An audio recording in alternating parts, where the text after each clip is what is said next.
নমস্কার সবাইকে। আমি Payel Chakraborty, community health officer of Jhargram, West Bengal. Welcome to my channel nursing classes in Bengali. তো আজকে আমাদের আলোচনার বিষয় হলো সিএইচওদের স্যালারি কত, সিএইচও জবটা ঠিক কত বছর কন্টিনিউ করা যায়, সিএইচও জবটা 3 বছর পর ছেড়ে দিতে হয় কিনা, সিএইচওদের কন্ট্রাকচুয়াল সিএইচওদের কোনো রকম কোনো ইনক্রিমেন্ট হয় কিনা। তো প্রথমেই আসি সিএইচওদের স্যালারি কত। নোটিফিকেশনে যেরকম লেখা থাকে যে 20,000 হচ্ছে হ্যান্ড স্যালারি, আর 5,000 কাজের ভিত্তিতে যে যেরকম ভাবে পারফরমেন্স করবে সেই অনুযায়ী 5,000 টাকা ইনসেন্টিভ থাকে। তো সিএইচওদের টোটাল স্যালারি হচ্ছে 25,000 টাকা। 25,000 টাকার মধ্যে 20,000 টাকা তোমরা অবশ্যই পাবে। এবার 5,000 টাকার মধ্যে তুমি যেরকম ভাবে কাজ করবে, 60% হলে তুমি পাবে 3,000, 70-80 পর্যন্ত তুমি পাবে 4,000, আর মোর দেন 85 হলে তুমি পাবে 5,000।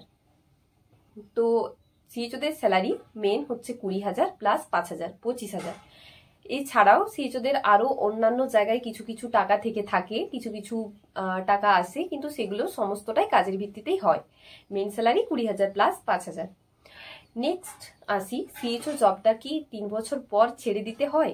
না, এরকম কোনো কথা নেই সিএইচও জবটা 3 বছর পর ছেড়ে দিতে হয়। আমাদের ওয়েস্ট বেঙ্গলে সিএইচও প্রতি বছর একবার করে রিনিউয়াল করা হয়। তো এই রিনিউয়ালের পর প্রত্যেক বছরেই এই সিএইচওটাকে আবার কন্টিনিউ করা যায়। তো 3 বছর পর জবটা একটা স্থায়ীভাবে কাজ করার মতো একটা উপযুক্ত জায়গা তৈরি হয়, কিন্তু এরকম নয় যে 3 বছর পর ছেড়ে দিতে হয়, কারণ প্রত্যেকটা সেন্টারই সিএইচও এবং এএনএম কে নিয়ে এখন তৈরি হচ্ছে। তাই সিএইচও যদি ছেড়ে দেয় সেই সেন্টারগুলো কিন্তু চলবে না। তাই সিএইচও মোটেই এরকম কিছু ব্যাপার নয় যে 3 বছর পর কন্ট্রাকচুয়াল সিএইচও কিন্তু ছেড়ে দিতে হয়। নেক্সট আসি যে সিএইচও জবটা কন্টিনিউ করা গেলে ঠিক কত বছর পর্যন্ত করা যায়। তো সিএইচও জবটা কন্টিনিউ করা গেলে মোটামুটি 60 বছর পর্যন্ত কন্টিনিউ করা যায়। 65 পর্যন্ত যারা পার্মানেন্ট স্টাফ আছেন তাদের জন্য, কিন্তু কন্ট্রাকচুয়াল সিএইচওদের জন্য 60 বছর 60 বছর পর্যন্ত করা যায়। নেক্সট কোশ্চেন আছে আমাদের যে সিএইচও জবটাতে কি প্রতি বছর ইনক্রিমেন্ট হয়? হ্যাঁ, সিএইচও জবটা 1 বছর পর থেকে ইনক্রিমেন্ট হয়, কিন্তু সেটাও কাজের ভিত্তিতে হয়। তো এরকম থাকে যে মোটামুটি 5% ইনক্রিমেন্ট হয়, কিন্তু 3% থেকে 5% হতে পারে। মানে 20,000 টাকার ভিত্তিতে যদি আমি ধরি, তাহলে সেক্ষেত্রে 3% মানে 600 টাকা, আর 5% মানে হচ্ছে 1,000 টাকা। তো 600 থেকে 1,000 টাকার মতো প্রতি বছর বাড়তে থাকে। সিএইচওদের এক্সট্রা কোনো গ্রেড পে লেভেল নেই, এই কন্ট্রাকচুয়ালের ভিত্তিতেই প্রতি বছর এরকম ভাবেই টাকা বাড়তে থাকে।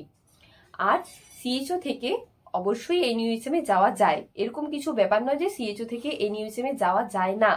অনেক বন্ধু বান্ধবীরা আছে, আমাদেরও আছে, তো তারা কিন্তু সিএইচও থেকে ডাইরেক্ট এনইউএসএম এ গেছে। এবার সেই জায়গার পরিবেশ পরিস্থিতি কেমন, সেই জায়গার স্যাররা কেমন, সেটাও অনেকটা ডিপেন্ড করে। তো ট্রেনিং এর পর কেন, ট্রেনিং করার পর, জয়নিং করার পর, পোস্টিং পাওয়ার পরও সিএইচও থেকে ছেড়ে এনইউএসএম এ যাওয়া যায়। তো আজকে আমাদের এটাই টপিক ছিল যে সিএইচওদের স্যালারি কত, ইনক্রিমেন্ট হয় কিনা, সিএইচও থেকে এনইউএসএম এ যাওয়া যায় কিনা, সিএইচও জবটা কত বছর পর্যন্ত করা যায়। তো এটা নিয়ে তোমরা আশা করি উত্তর পেয়ে গেছো। Thank you.